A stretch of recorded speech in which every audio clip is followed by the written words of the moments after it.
চোখের ক্যাম্প, এটা আমরা প্রায় 1990 সালের পর থেকে আজ পর্যন্ত ফরিদপুর জেলার এই গরিব দুঃখী অসহায় মানুষ সহ ফরিদপুর 4-এর সমস্ত জনগণের জন্য যেন যারা চোখের দৃষ্টি ফিরে পায়, এই জন্য আমরা প্রতি বছর বিভিন্ন জায়গায় চোখের ক্যাম্প করে থাকি এই এলাকার অসহায় মানুষদের জন্য। তারই ধারাবাহিকতায় গতকালকে আমরা কালামের ইউনিয়নে করেছিলাম, আপনারা সবাই ছিলেন।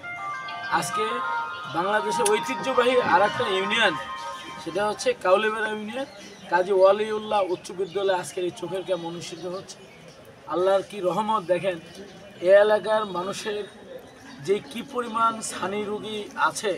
আমি যদি চোখের ক্যাম্প এই বিদ্যালয়ে না করতাম, তাহলে আমি এবং আমার পরিবার এবং আপনারা এবং দেশবাসী কেউ জানতে পারতেন না এই অঞ্চলের গরিব অসহায় মানুষের কি কষ্ট।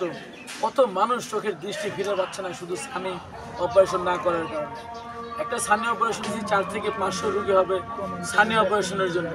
এই ছানি রুগীগুলোকে আমরা এখান থেকে আমরা ঢাকা আমাদের বাংলাদেশ আই হসপিটালে নিয়ে যাব। ওখানে তাদেরকে আমরা থাকা, খাওয়া, লেন্স থেকে শুরু করে চশমা, চোখের ওষুধ সমস্ত কিছু দিয়ে অপারেশন করে পরীক্ষা নিরীক্ষা করে এরপর আবার আমরা এখানে তাদেরকে পৌঁছাই দেবো।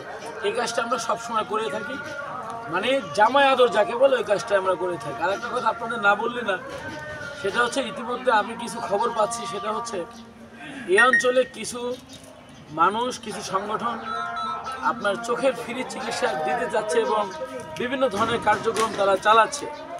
আমি আসলে ওই সংগঠনগুলোকে অনুরোধ করব যে আপনারা চোখের ছানি অপারেশন করান, কোনো সমস্যা নেই, এটা অনেক ভালো কাজ, কারণ মানুষের উপকার করবেন, এর চেয়ে ভালো কাজ পৃথিবীতে আর কোনোটাই নেই। কিন্তু এই কাজগুলোর জন্য যথাযথ নিয়ম মাফিক আপনারা যতদিন আমাদের সহযোগিতা করবেন, আমি এমপি হই অথবা না হই, এই সেবা আপনাদের আমৃত্যু আজীবন আমার পরিবার ইনশাল্লাহ আপনাদের জন্য করে যাবে। শুধু আপনারা আপনাদের বুকের মধ্যে ভালোবাসাটুকু দিবেন। আপনারা ভোট দেন অথবা না দেন, কিন্তু ভালোবাসা থেকে বঞ্চিত করবেন না।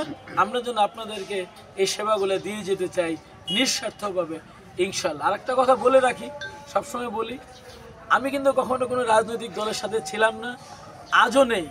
ইভেন আমার দাদা থেকে শুরু করে আজ পর্যন্ত আমার মনে হয় কেউ দেখাতে পারবেন না আমরা কোনোদিন কোনো দলের সাথে সম্পৃক্ত ছিলাম। কিন্তু সমস্ত দল, সমস্ত মত এবং সমস্ত জনগণ যারা মানুষ, তাদেরকে আমরা ভালোবাসা দিয়ে বুকে আগলে রাখি, গালে দিলেও রাখবো, ভালোবাসলেও রাখবো, সে যে দলেরই হোক, সে যে মতেরই হোক।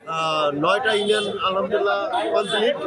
তো সবাই আমাকে জন্য দোয়া করবেন, মানব সেবার জন্য আমরা যেভাবে মাঠে নামছি ইনশাল্লাহ এটা জানি সুন্দরভাবে শেষ করতে পারি। আর আজকে দেখছেন অনেক রুগী যারা আসলে অসহায় মানুষ, অনেকে অপারেশন করতে পারে না, সব মিলে তাদের জন্যই মূলত এই অপারেশনের অবস্থাটা।